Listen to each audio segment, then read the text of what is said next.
옛날에는 절개를 많이 하고 근육도 들어 올려서 꼬매고 이렇게 했었거든요. 그게 전통적인 어떤 거상 수술이죠. 요즘에는 절개 안 해요.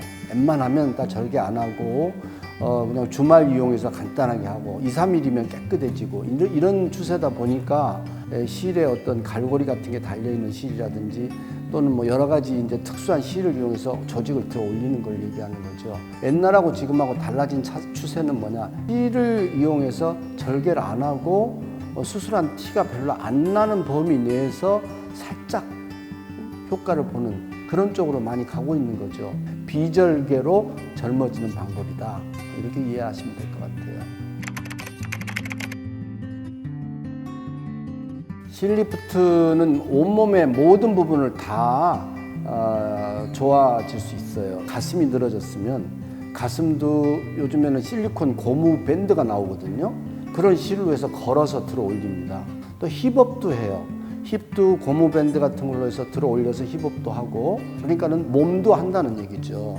실리프트로 할 수 있는 부분은 얼굴 전체를 다 할 수 있는데요. 가령 눈썹도 올릴 수 있고, 이마도 잡아 당길 수 있고, 그다음에 눈 밑 팔자주름 또는 뭐 인디언 주름, 그다음에 입 옆에 저울이라고 해서 뭐 우리 보통 둘리주름이라고 하죠. 그런 것도 잡아 당길 수 있고, 전체적으로 모든 게 다 당겨 입꼬리도 올릴 수 있고, 또 입꼬리가 양쪽이 다르면 양쪽을 다르게도 올릴 수 있고, 코끝이 많이 처졌으면 코끝도 들어 올릴 수 있고, 모든 부분이 다 실리프트의 해당 사항이 될 수 있습니다. 실리프트하고 같이 하면은 또 이제 더 상승 효과가 나는 그런 그 성형 수술도 많이 있어요. 본래 실리프트, 엔도틴 실리프트 같은 거는 뼈 수술을, 얼굴에 광대 축소 수술 같은 걸 하면은 볼처짐이 오거든요. 그러면은 볼처짐을 예방하기 위해서 엔도틴을 걸어서 들어 올리는 수술이었는데, 나이가 들어서 뼈가 쭈그러들면서 볼이 처지면은 비슷한 위치로 볼을 잡아 당길 수 있는 거죠. 안면 윤곽 수술을 하면서 할 수 있는 엔도틴 리프트라든지, 가령 눈썹 거상 수술을 이마 내시경으로 해서 이마 거상 수술을 할 때 엔도틴을 이용해서 당겨준다든지, 또는 엘라스티쿰 같은 걸 이용해서 목주름 같은 것을 얼굴 안면 거상 수술할 때 같이 목주름 실리프트를 한다든지, 안면마비 같은 게 와서 한쪽 입꼬리가 안 움직인다거나 이럴 때 엘라스티쿰 같은 탄력 고무 실 같은 걸 이용해서 양쪽 입꼬리를 조정해 준다든지, 이렇게 다른 성형 수술을 하면서 같이 배합해서 실리프트를 많이 씁니다.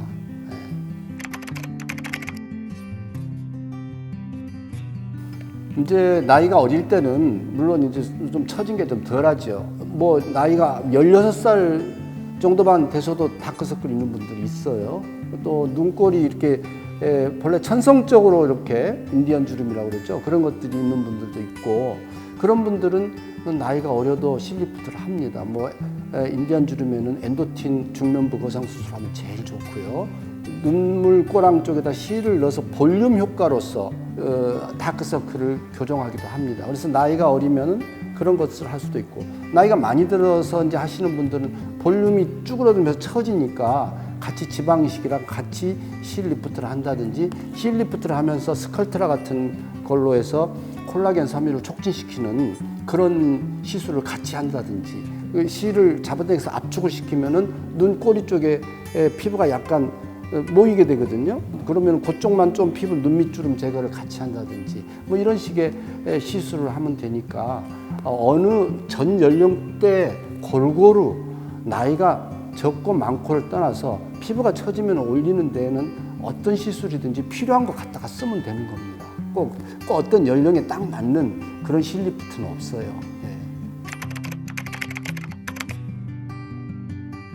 사실 나이가 들면 얼굴이 처져 내려와서 작은 얼굴도 커져요. 사실은 뼈가 커지는 게 아니고 피부 살이 처져 내려오는 거거든요. 그런 분들은 지방 흡입을 해서 이제 얼굴을 턱선을 깨끗하게 하기도 하고, 벨로지라든지 이런 것을 이용해서 지방을 녹여서 빼내면서 리프트를 하기도 하지만, 실리프트를 같이 하면서 그런 것들을 같이 시술하기도 합니다. 실리프트를 해주면 얼굴이 작아져요. 왜냐면 위쪽에서 잡아 당기니까 뼈 윤곽이 나타나면서 얼굴이 작아지거든요. 양쪽이 이제 선천적으로 입꼬리가 양쪽에 높이가 다르다든지 비대칭 같은 게 있다거나 이러면은 엘라스티쿰 같은 그런 그 고무줄 탄석이 있는 실리콘 고무실 같은 게 이제 많이 사용이 되는데, 양쪽을 잡아당기는 힘을 다르게 작동을 시켜서 잡아당겨주면 그 근육의 힘을 도와주는 거거든요. 그래서 한쪽 근육이 약화된 근육을 힘을 도와줘서 양쪽 입꼬리 높이를 맞춘다든지 이런 비대칭에도 많이 도움이 됩니다. 예, 턱살이 처지거나 볼 처짐한 것은 실 리프트만으로도 충분히 많이 개선이 되는데요. 특히 이제 목살 같은 거는 요즘에 나오는 실리콘 실인 엘라스티쿰 같은 걸로 해서 양쪽에서 슬링으로 걸어 올려주면 굉장히 효과가 좋고요. 뚜렷한 목선을 만들 수 있고요.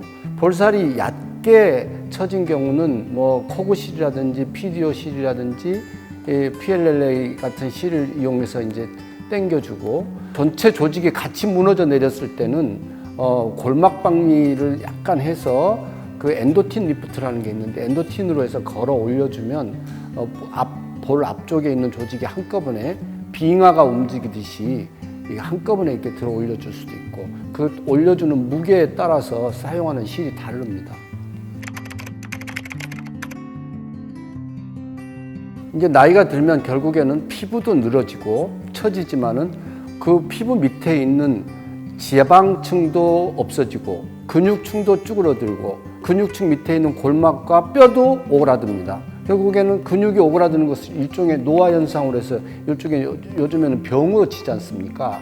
이러한 볼륨이 줄어들면 결국에는 무너져 내리듯이 피부가 처져 내려가는 거기 때문에 볼륨을 보충해 주는 것을 같이 하면 좋습니다. 그래서 저 깊은 골막 박리를 해서 잡아당겨 주는 엔도틴 리프트도 좋고, 또 근육 쪽에 걸어서 올려주는 엘라스티쿰 같은 것도 좋고, 그 위쪽에 좀 더 위쪽으로 올리는 코그실 같은 거를 같이 걸어 올려주면서 두세 개 레이어를 같이 끌어 당겨주면 훨씬 더 효과가 더 좋죠. 네, 그러니까 지방 흡입이라든지 얼굴의 지방 흡입이라든지 안면 윤곽 수술이라든지 이런 것을 하면 살이 처지지 않습니까? 지방 흡입도 여러 가지가 이제 있는데, 얼굴에 지방 흡입은 그냥 팔자주름 있는 데를 지방 흡입을 하든지, 아니면 저울 부분을 지방 흡입을 하든지, 목 부분을 지방 흡입을 하든지, 지방 흡입을 하는 부분이 여러 군데가 있을 수 있겠죠. 너무 지방이 많아서 뽑아냈는데 의외로 피부가 처져 내려갔다. 그럴 경우에는 이제 일반적인 피부를 들어 올리는 수술들을 같이 진행을 해주면 좋은데, 그 중에서 이제 아래쪽 하안면부 쪽의 턱선을 잡아 당기는 술로 좋은 것은 리본실이라고 할 수가 있겠죠. 리본실로 당겨주면은 좋고, 그냥 그렇게 심하지 않은 경우는 일반적인 PDO 코그실을 사용해서 잡아 당겨주면 보통은 다 해결이 됩니다.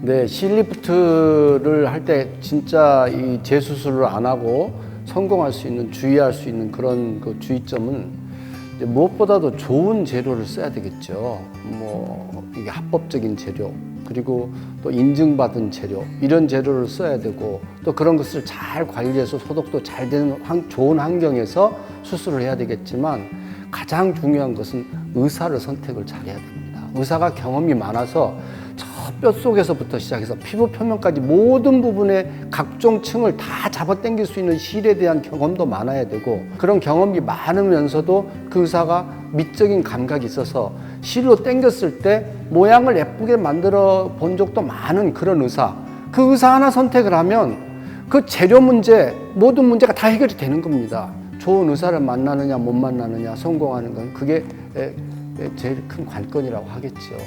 좋은 의사는 타고난 것도 있습니다만은 경험을 많이 하다 보면은 기술도 늘어나고 결국 실력도 좋아집니다. 물론 타고난 미적 감각이라든가 이런 것은 개인차가 조금씩 있을 수 있습니다.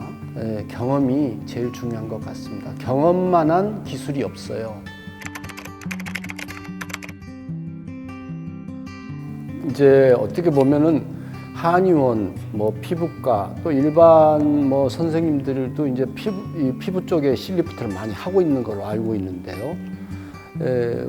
저 같은 경우는 본래 그 얼굴 뼈 수술을 많이 했어요. 얼굴 뼈가 많게스가 넘게 했습니다. 그래서 그 많은 뼈 수술을 하면서 골막을 처지지 않게 해서 골막을 들어 올리는 것부터 연구를 해서 저 밑에서부터 얼굴 조직을 끌어올리는 걸 실을 이용해서 어떻게 끌어올릴까를 연구를 했고, 또 실질적으로 해부학적인 구조를 밑에 있는 뼈, 그 위에 골막, 그 위에 근육, 그 위에 어떤 근골막 시스템, 또 그 위에 피하 지방층, 그리고 피부, 이러한 것들이 같이 어떻게 구조가 돼 있고 어떻게 인대로서 연결되어 있는 것을 속속들이 잘 알고 있습니다. 근데 어떤 분들은 물론 학교에서 해부학 쪽에서 배웠겠지만 그런 것들에 대해서 어떤 박리라든지 이런 경험이 없는 분들도 사실 실리프트는 합니다.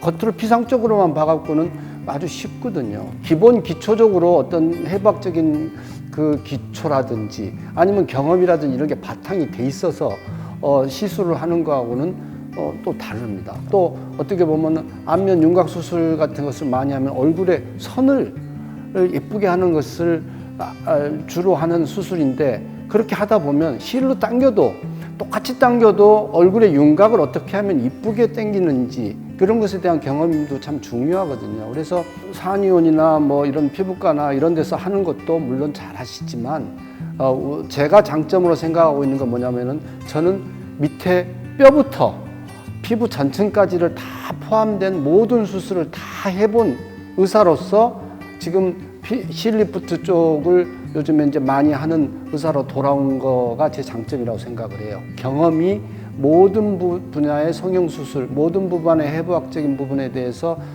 박리한 거라든지 이런 데 대한 경험이 충분하다. 그게 제 장점이라고 생각을 합니다.